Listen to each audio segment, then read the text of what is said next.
May announcement lang po kami. Ito importante. Wala na pong pila bukas. Sabado. Dahil po bukas, may mga bisita na po tayo. So, yung mga pipila bukas, hindi na po kayo makakapasok. Sa bahay na lang po kayo. Ito po yung mga audience ng Willy Willy. At dahil mo, may nabunot na kanina. So, ang gagawin po natin, para hindi na kayo mahirapan, hindi na kayo matulog, magbubunot na po tayo. Hindi bunot na gano'n. Magbubunot na po simula sa Lunes. January 24, pwede pong pumila mula po ng 9 in the morning. Lunes po, alas 9 ng umaga hanggang alas 12 ng tanghali. Para po makakuha kayo ng ticket. At pag nakuha nyo po ang ticket na yan sa audience, studio, audience, uwi na kayo at may schedule kayo. Kunyari, January 27 na po kayo makakabalik at makakapasok sa studio. Para wag na at matatanda ng lola na mahihirapan pong pumila. So, kami nakikiusap, ulitin po namin, bukas wala ng pila. Dahil meron na pong mga nakuwang manonood sa loob ng audience natin, sa loob ng studio. So, starting Monday po ang pila, 9 in the morning, alas 9 ng umaga hanggang alas 12 ng tanghali. At bubunutin po, at babalik na lang kayo sa oras po o sa araw na kayo po ay meron ng hawak ng schedule nyo. Pag nabigyan na po ng ticket, umuwi at bumalik na lang po sa ibang araw na nakasulat na ticket. Monday to Friday po ang pagbunot, 9 in the morning hanggang alas 12 po ng hapon, ang schedule po ng pagkuha ng ticket dito po sa TV5, dito po sa studio. Maraming pong salamat para hindi na kayo nahihirapan sa labas. Gumawa na kami ng paraan para mas komportable kayo. Thank you very much po sa inyo lahat. Tuloy-tuloy tayo at syempre, eto na.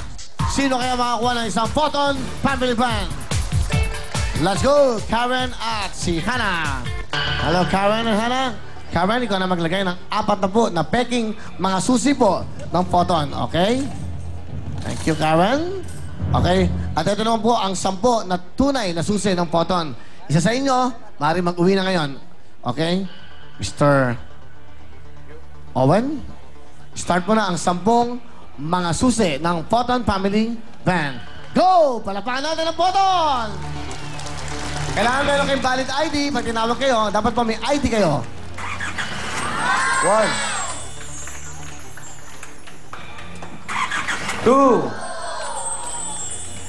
10 3 10 susi ng Photon.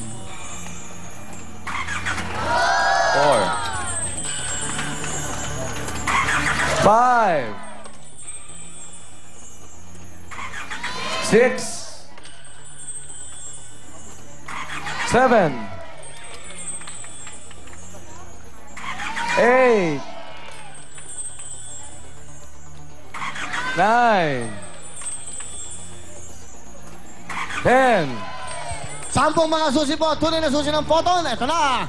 Sino kaya sa inyo ang mag-uwi ng 10 Photon ngayong gabi? Ang makakakuha lang po ito ay mga yung pumila. Yung po naglagay ng mga pangalan nila sa labas. Sila lang po ang pwede makakuha nito. 10. Thank you, Karen. Makinig kayo mabuti. Chismisan dyan. Okay.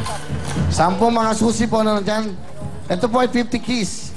5 susi po dahil 50 years old na daw ako, kaya golden daw po. Kaya mga gold ang susi. Good luck sa inyo. Kaya na ang mga pangalan ng ating mga bisita ngayong gabi. Good luck! Eto na po! Dami Kailangan po meron kayong valid ID na dala para kayo ay makakuha ng isang Photon. Eto na! Hop!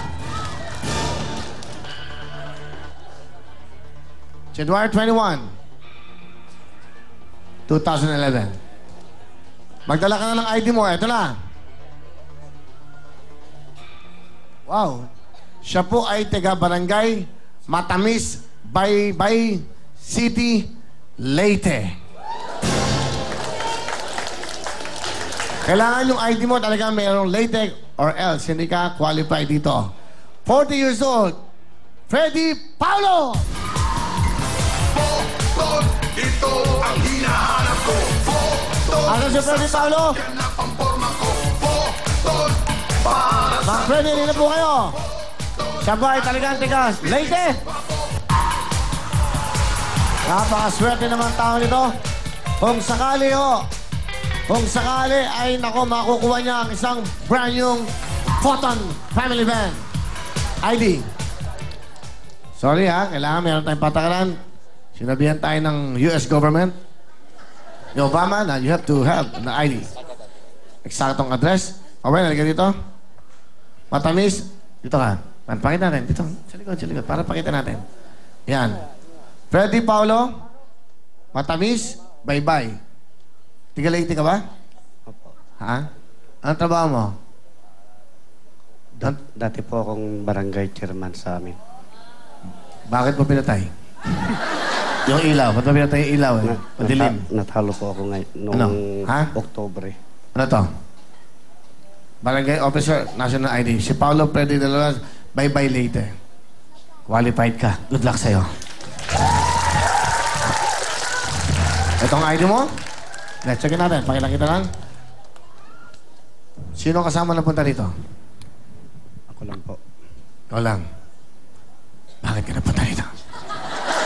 Namamaos po kasi ako. Ha? Namamaos po ako. Ganun ba? May asawa ka ba? Meron po. Asan asawa? Kasama ko ngayon. Kasama ko nandito sa Maynila ngayon. Ano ang trabaho mo? Sa Leyte? Yun nga po, barangay chairman. Bakit ka napunta dito sa Manila? Nakikipagsapal. Namasko po kami noong Disyembre. Ilan na anak mo? 5 po. Good luck sa'yo. Sana palaring ka sa araw na ito. Regalo namin sa ito. Regalo ko sa ito. Sige. Haluin mo bago ako magsusi sa ating mga audience tumingin. Okay? Huwag kang titingin sa susi. Mag-disqualify. Sa audience ka titingin, haluin mo na. Okay? Huwag kang titingin sa susi. Sige, kumuha ka na isang susi. Alright. Pakita mo. Ano ka magmaneho? Hindi pa po. Hindi pa. Bumalik ka na ron. Hindi ka pwede. Good luck sa'yo. Punta ka na sa Poton Van. Makukuha ho kaya ng taga Leyte, taga Matamis, Leyte, si Freddy Paulo ng Leyte, ang isang van na Poton. Tignan natin. Saksak mo na. Saksak mo na sa susian. Ayun na. Oh, pumasok! Pumasok! Start mo! Start!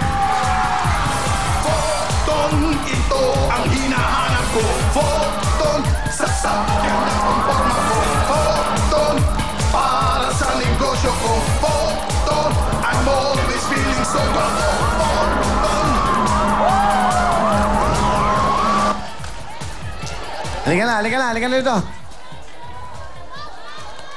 Congratulations! Dahil meron siyang isang brand new Photon! Ano nararamdaman mo ngayon? Meron ka na isang brand new family van. Alam mo magkano yan? 800 million. 800,000 plus yan. Halos 1 million ang halaga niyan. Napakalaking pera niya kung ibebenta mo na kagad yan. Kung hindi ka na magmanayo. Pero ano gusto mo sabihin sa Photon at sa Willing Willie? Marami pong salamat sa Photon. Hindi Photon. Hindi ba? Okay lang. Hindi bulak yan. Sasakyan yan. Tingin mo kasi yung Photon. At Photon. sa Hindi Willing- cotton buds yan. Photon. At sa lahat ng staff ng Willing Willie, lalo-lalo na po sa TV5 at sa Panginoon. Pumunta ka dito kanina. Pumila ka. Kahapon po. Habang ka pa pumila. Kasama ka ba doon sa mga napasok ka nung pumasok ako? Akala ko yun, nagkagulo na naman. Natakot ako. Nung pumapasok yung sasakyan ko, lahat, pagbukas ng gate, Diyos ko, akala ko, naku, ayoko nang makita yung dati nangyari yun. Lahat ng tao, pumasok sa loob ng TV, parang may rally. Kayo ba yun? Naku, mag-iingat kayo, huwag kayong sumay sa gano'n, dahil delikado po. Kaya gumawa kagad kami na pa, anong gusto mo sabihin? Kaya nga po, nung namamaos kasi nabasa ako kahapon, Sa akin natulog? umuwi pa ako. Okay. So, masaya ka? Masaya po. Halatang halata, masaya ka? Masaya ka? Masaya po. Ano gusto mo sabihin sa Willing Willie? Maraming pong salamat at sana tularan kayo ng ibang istasyon. Maraming salamat, congratulations sa'yo, Freddy Paulo. Ikaw ay nagwagin isang family man. Pumunta ka na dahil sa'yo na yan. Alright, sa'yo na yan. Bigyan ng photo. Dahil lang po kayo, after full time, big time, mga talented na balingkera. Congratulations, Paulo. Freddy Paulo ng Leyte. 10th winner na ng isang brand new sasakyan. Yay! We will be back! With Ang programang ito ay hatid sa inyo ng Vaseline Shampoo.